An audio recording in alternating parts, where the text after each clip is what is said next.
एक बार एक व्यक्ति ने हमसे कथा में कहा कि महाराज, केवल भगवान ही कुछ करने वाले हैं, तो फिर कर्म करने की आवश्यकता क्या है?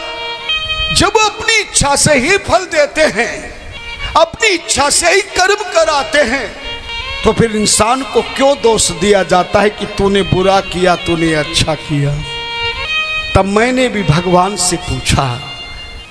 रामचरितमानस में भगवान श्री राम ने कहा, कृष्ण भगवान से पूछा तो उन्होंने भी बताया कि कर्म प्रधान विश्व रचि राखा, जो जस करहि तासु फल चाखा, कर्मण्येवाधिकारस्तु मा फलेषु। भगवान कहते मैं जो भी जिसको जिस समय देता हूं, मैं अपनी ओर से किसी को कुछ नहीं देता, मैं अपनी ओर से किसी को कुछ नहीं देता हूं। और यदि मैं अपनी कृपा से किसी को देता हूं तो दो ही चीज देता हूं, विद्वान तपस्वी संत के दर्शन और मुखार बिंदु से प्रभु की कथा रूपी सत्संग में मन लग जाए। ये दो चीजें मात्र मेरी और से प्रेजेंट में क्या बोलते उसको, इनाम में दी जाती, कृपा का इनाम होता है। बाकी तो मैं जैसा जो जिस समय जो कर्म किया है पिछले जन्म का या इस जन्म में, मैं उसी के कर्म का फल प्रदान करता हूं। और इंसान अपने कर्म के फल की इच्छा ना करता हुआ मनमाने ढंग से अपने कर्म को करने की चेष्टा करता। अभी भी समझ में न आया तो थोड़ा सा समझा के आगे बढ़ूं। लखनलाल ने रामचरितमानस में, राम कथा में लखनलाल ने भगवान राम से शिकायत करी, बोले भो प्रभु जी, आपके मंदिर में इतने लोगों की भीड़ होती है, तीर्थों में इतनी भीड़ होती है, रात दिन घर घर में मंदिर बनाकर लोग आपकी पूजा पाठ जप तप यज्ञ हवन अनुष्ठान आराधना साधना उपासना करते हैं। पर हे प्रभु श्री राम, आप इतना धर्म कर्म करने वाले व्यक्ति को भी आप उसको दुख क्यों देते हैं? है? और एक पापी जो पड़ोस में रह रहा है, वो न मंदिर में जाता है न भगवान का नाम लेता है, झूठ ही खाना झूठ ही लेना, झूठ ही भोजन झूठ चबेना, माँ नहीं मात पिता नहीं देवा, साधुन सन करवा वही सेवा। ऐसे इंसान को आप सुख दे रहे हैं तो लोग आप पर कैसे विश्वास करें? कई कई भक्त तो पूजा पाठ उठा के बंद कर देते हैं। जानते हो राम जी ने क्या जवाब दिया? चौपाई बोल रहा हूं। काहू ने को दुख सुख करता निज कृत कर्म भोग सब भ्राता, निज कृत कर्म भोग सब भ्राता। एक एक चीज समझा रहा हूं मैं, तुम्हारी चिंता से मुक्ति करा रहा हूं, फिर भी ना समझो तो मैं क्या करूं? श्री राम के मुखार बिंदु से ये शब्द हैं, जरा सब लोग कथा में ध्यान दें, इधर उधर ना। राम जी ने क्या जवाब दिया? हे लखनलाल, काहू न को सुख दुख कर दाता, निज कृत कर्म भोग सब। श्री राम की मुखार बिंदु से निकला हुआ शब्द है, जैसे तुलसी बाबा ने कविता के चौपाई के रूप में बताया। काहू न को सुख दुख कर दाता, कोई दुनिया में किसी को न सुख देता है न दुख देता है। फिर निज कृत कर्म भोग सब भ्राता, हर इंसान अपने किए गए कर्म का फल भोगता है। एक पिता 2 करोड़ की शादी करता और बेटी सुसाइड कर लेती है। एक पत्नी अपने पति को खूब प्यार करता है, पर पत्नी पति को नीले ड्रम में ठोंस देती है। एक पिता अपने पुत्र के लिए सब कुछ कुर्बान करता है, पर पुत्र पिता को मार देता है। एक भाई बचपन से एक दूसरे के लिए मरता था, लेकिन समय आया तो भाई भाई का दुश्मन बन गया। ये सब कर्मों का भोग है। बस एक छोटी सी बात बताकर आपकी शंका को मिटाकर आगे बढ़ूं। एक प्रश्न होगा यहां भी कि अगर कर्मों का ही भोग दे रहे हैं तो हम धर्म कर्म रात दिन कर रहे हैं, पूजा पाठ कर रहे हैं, दान कर रहे हैं, तीर्थ कर रहे हैं, तो हमें उस पूजा का फल तो मिला नहीं, और पड़ोसी पाप कर्म कर रहा है, उसको पुण्य मिल रहा, हमें पाप मिल रहा है। इसके संशय भी दूर कर देता हूं, और आज के बाद संशय मत करना। 3 प्रकार के कर्म होते हैं। पहले कर्म का नाम है प्रारब्ध कर्म, दूसरे कर्म का नाम है संचय कर्म, और तीसरे कर्म का नाम है क्रियामाण कर्म। भैया इस बच्चे को क्या बात है, या टाटा बाय बाय कराने लाए हो कि कथा सुनने आए हो? हाँ, लाइव चल रहा, कैमरा तुम्हारे पे लगा हुआ, घरवाली कहेगी वहां क्या कर रहा, किसको देख रहा है। ये मत सोचना बुढ़े हो गए तो नजर हट जाएगी। शांत रखो बच्चे को। हरे हरे हरे हरे हरे हरे महादेव। पहला प्रारब्ध कर्म, दूसरा संचय कर्म, और तीसरा क्रियामान कर्म। प्रारब्ध कर्म कहते जो पिछले जन्मों में हमने कर्म किए हैं।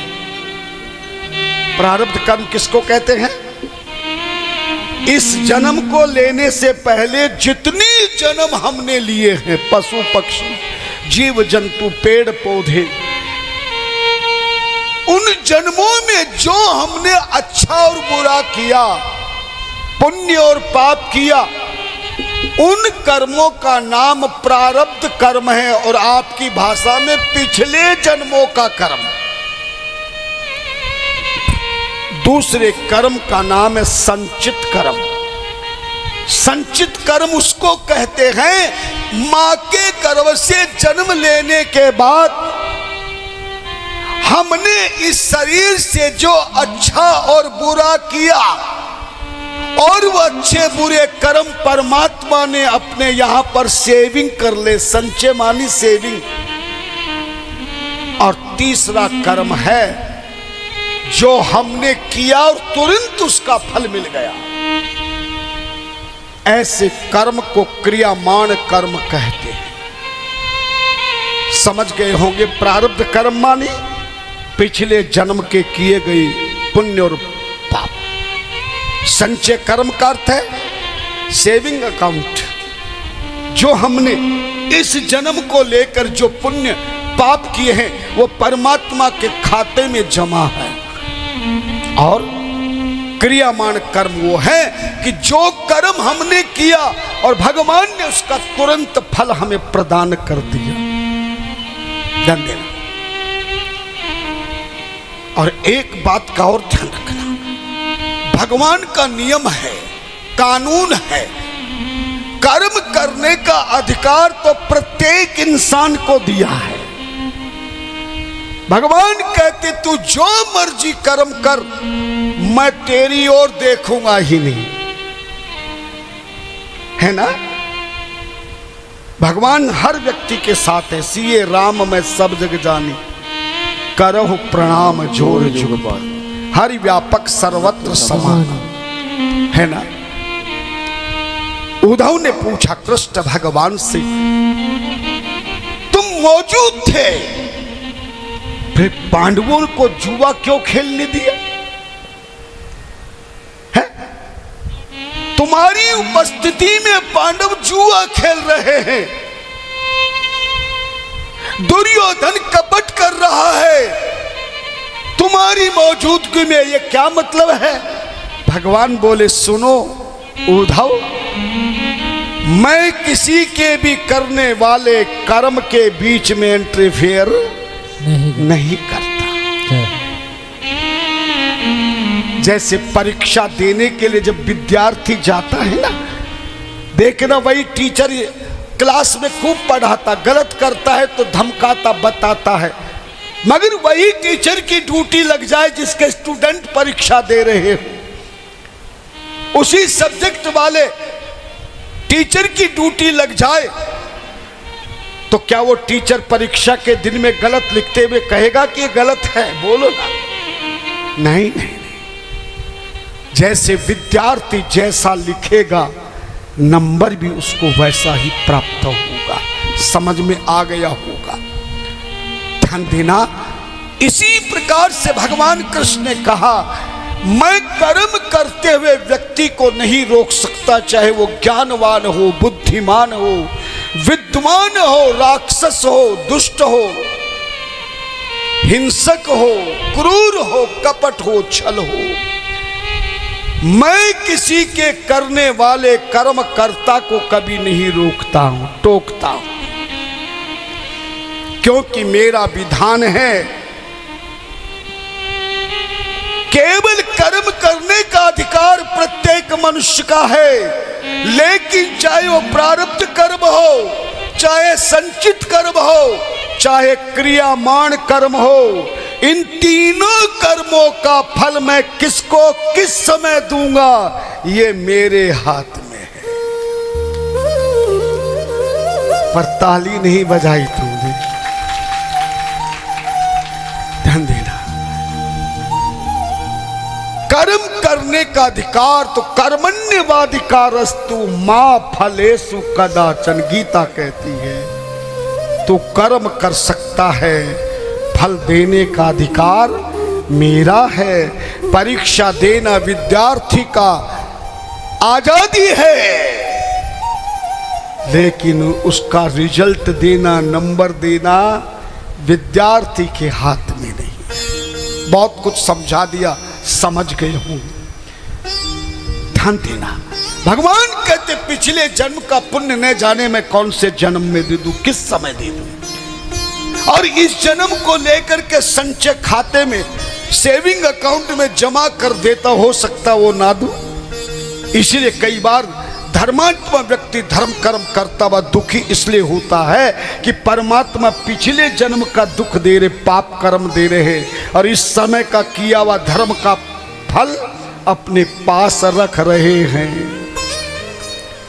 कर्म किए जा फल की इच्छा ना कर रे इंसान, जैसा कर्म करेगा वैसा फल देगा भगवान।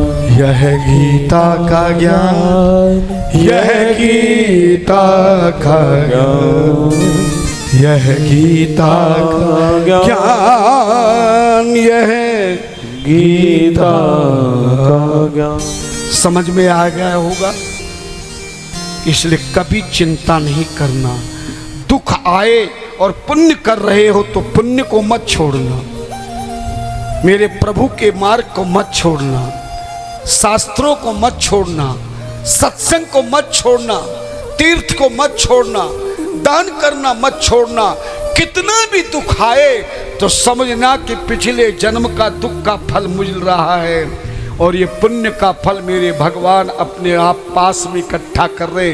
अब नहीं मिलेगा तो आखिर में मिलेगा, और आखिर में नहीं मिलेगा तो अगले जन्मों में मिलेगा।